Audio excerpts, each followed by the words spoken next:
Et ce que je vous disais il n'y a pas longtemps, vous ne pouvez pas espérer retrouver votre objet perdu en faisant appel à celui qui vous l'a volé de venir vous aider à le chercher.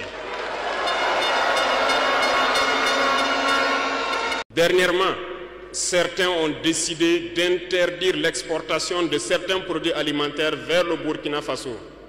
Très bien. Ils ont donné une durée. Nous ferons en sorte que, à la fin de cette durée, nous interdirons l'entrée de ces produits sur notre territoire. On nous traite de putschistes. Nous ne sommes pas français, nous ne comprenons pas ce que ça veut dire.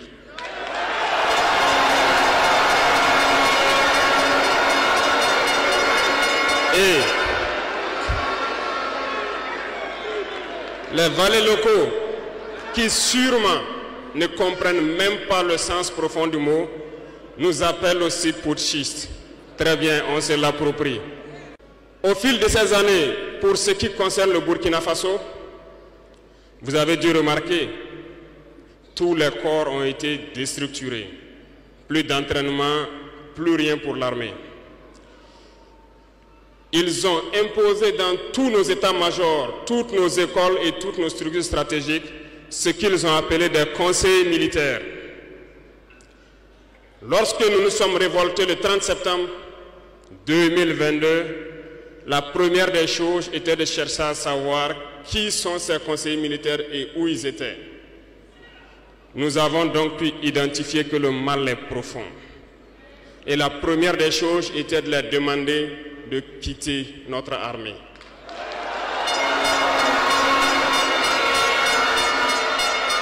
Ils sont partis. Et ce que je vous disais il n'y a pas longtemps, vous ne pouvez pas espérer retrouver votre objet perdu en faisant appel à celui qui vous l'a volé de venir vous aider à le chercher. Lorsque nous avons déjà demandé aux conseillers de partir, nous avons senti des manifestations. On nous a fait comprendre qu'on ne pourra pas s'en sortir sans eux. Et à chaque fois qu'ils nous le disaient, ça s'est traduit par des attaques d'envergure sur le terrain. Nous avons bien reçu le message. Lorsqu'à l'orée de l'année 2023, nous avons décidé de dire donc aux forces étrangères présentes ici de partir parce que nous voulons lutter en burkinabé.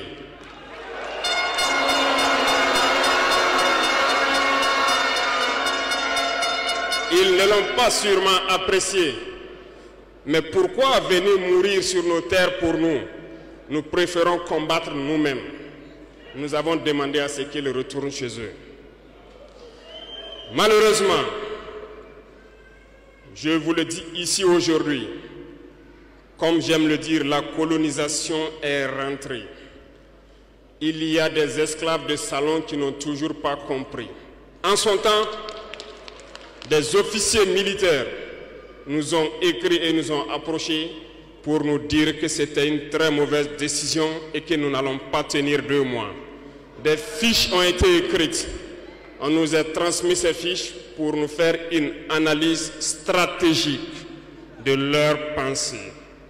Nous avons dit, c'est soit nous sommes souverains ou nous restons esclaves à jamais. Effectivement, lorsque le dernier soldat a quitté le Burkina Faso, nous avons compris de quoi est-ce qu'il s'agissait. Les attaques se sont enchaînées immédiatement. Déou, Tinakov, Partiaga, ainsi de suite. Mais ce qu'ils avaient oublié, c'est que le peuple du Burkina Faso avait compris notre message et s'était engagé sur la même voie que nous.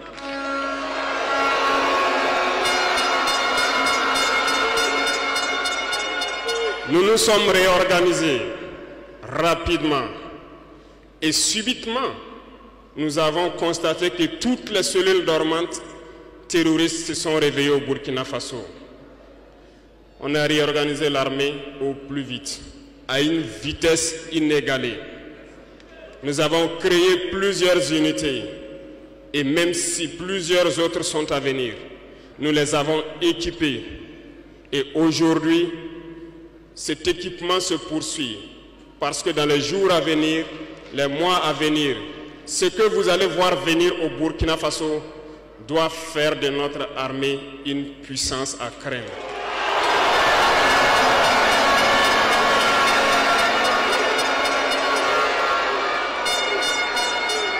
Nous n'allons pas lésiner sur les moyens. Nous avons compris que le combat qui est engagé contre l'impérialisme sera dur, très dur. Mais seuls les durs vont passer et les Burkinabés sont des durs. Et nous allons passer. Mais aujourd'hui, nous n'avons plus de sentiments sur ce volet.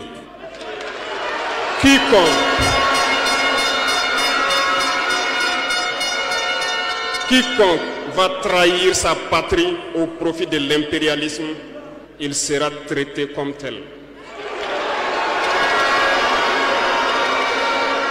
Nous avons mis en garde pendant plus d'1 an les valets locaux, les esclaves de salon, pour qu'ils ne trahissent pas leur patrie au profit de l'impérialisme. Certains ont compris, se sont rangés.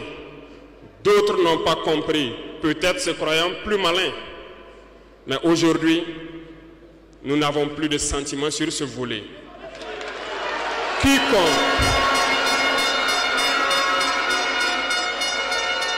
Quiconque va trahir sa patrie au profit de l'impérialisme, il sera traité comme tel.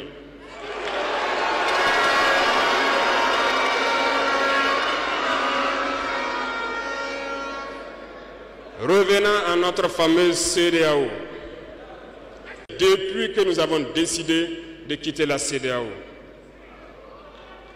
les esclaves de salon ont été actionnés partout. Ils veulent faire peur au peuple. Ils veulent faire peur à tout le monde. Dieu merci. Dans un passé récent, il n'y avait qu'une poignée de gens qui avaient droit à la parole. Sur les plateaux télé, c'est ce qu'ils se disaient qui étaient donc prêts pour l'évangile. Aujourd'hui, avec les nouvelles technologies, qui ont bien sûr des avantages et des inconvénients, tout le monde a droit à la parole. Et je pense que les Wanyis sont les premiers à confirmer cela.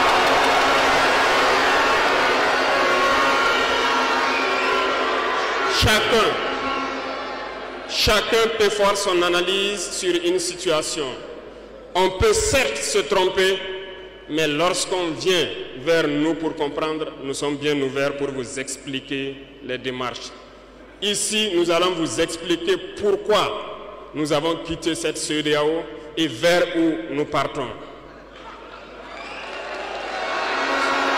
Souvenez-vous que c'est en 1975 que ça a été créé. Et ça a été créé pour la majorité des chefs d'État putschistes, comme ils aiment le dire. C'était des militaires qui ont pris le pouvoir et qui ont pris les responsabilités pour créer la CEDEAO pour qu'il y ait un véritable essor économique des peuples à l'intérieur donc de cet espace. Plus tard, les soi-disant démocrates se sont invités donc à la tête de nos États. Ils ont vidé complètement la communauté de son fondement. Lorsque le 26 juillet, le Niger a décidé de prendre son destin en main, nous étions surpris de voir la CEDEAO apparaître de je ne sais où avec une force en attente. Où était cette force?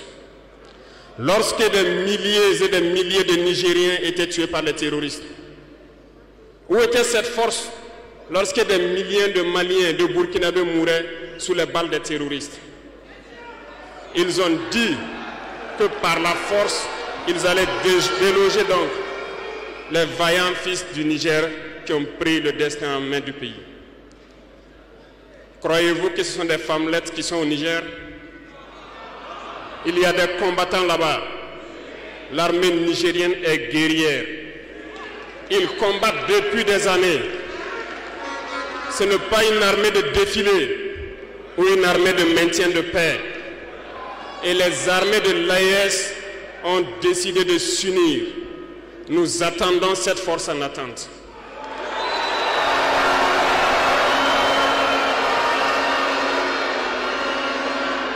Il faut que ces soi-disant démocrates le comprennent. Lorsque des milliers de Nigériens sont morts sur leur lit d'hôpital par manque d'électricité ou par manque de médicaments, c'est du crime. Ils sont responsables de ces sanctions, ils sont responsables de ces morts. La même chose se passe au Mali. Avec le Burkina, nous avons des sanctions indirectes parce qu'il faut que les gens comprennent. Lorsqu'ils prennent leurs consignes de l'autre côté, ils viennent, ils font tout pour l'appliquer. C'est honteux. Certains ont décidé de ne pas fournir l'électricité à nos pays. Ce n'est pas gratuit, nous payons.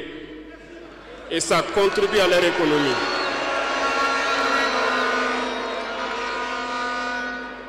Ils ont essayé de faire souffrir le Mali.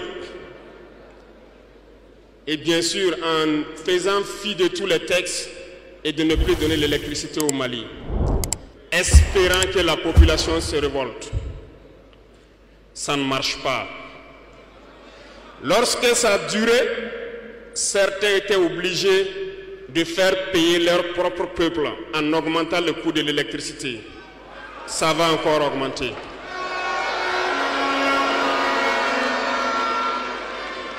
Cela nous donne plusieurs leçons. Plusieurs leçons en ce sens que l'indépendance que nous prenons, la souveraineté que nous prenons, nous devons tout faire pour qu'elle soit. Ils nous ont donné de très belles leçons et nous avons très bien compris.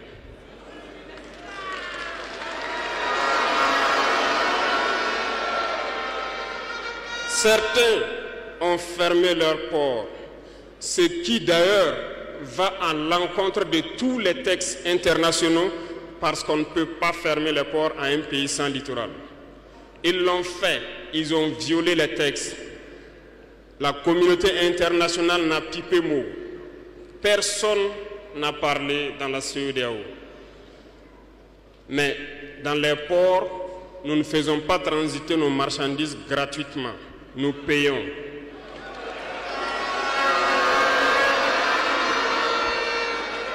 Et ceux-là qui le font récoltent aujourd'hui les pots cassés.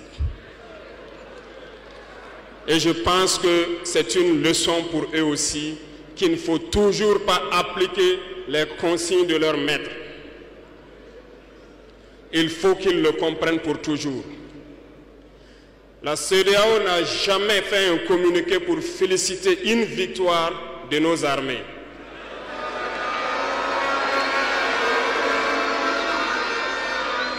À peine, elle condamne du bout des lèvres et très rarement lorsqu'il y a des massacres.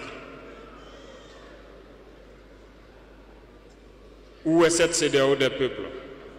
Bref, nous ne pouvons pas citer tout le mal qui a été fait à nos peuples, mais nous avons décidé en toute âme et conscience de nous retirer et de nous concentrer sur notre organisation commune qu'est l'AES.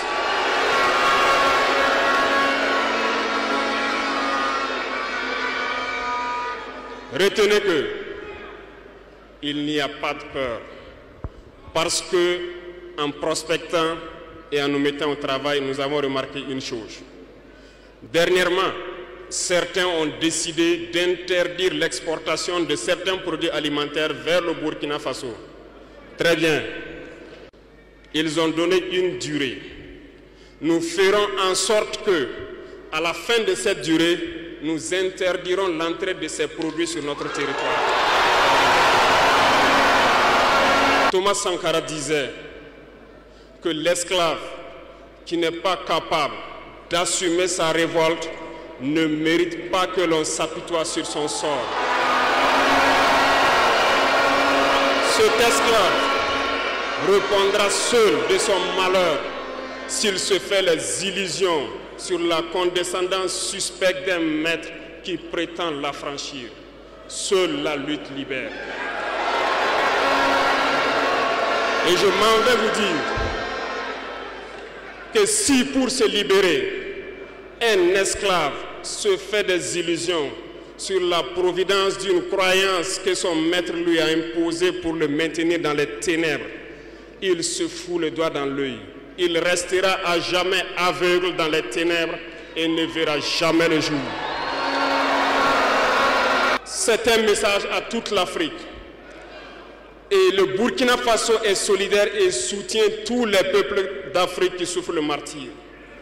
Mais nous voulons aussi dire qu'il est temps que les Africains arrêtent de s'apitoyer sur leur sort, de se morfondre, de se lamenter.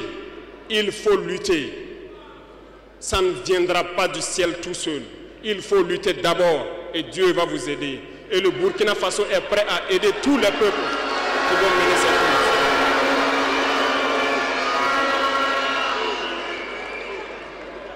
Dites-leur à tous ces peuples qui se battent, il est temps qu'ils disent la vérité à leurs dirigeants. Au Burkina Faso, lorsqu'il s'est agi pour nous de contribuer donc pour que le FDS soit équipé, les députés n'ont plus de salaire aujourd'hui. Ils n'ont que des indemnités de session. Les salaires des ministres ont été diminués au maximum et le peuple contribue. Vous ne pouvez pas lutter et vouloir que les dirigeants soient dans un luxe insultant. Les peuples doivent se réveiller et exiger cela de leurs dirigeants.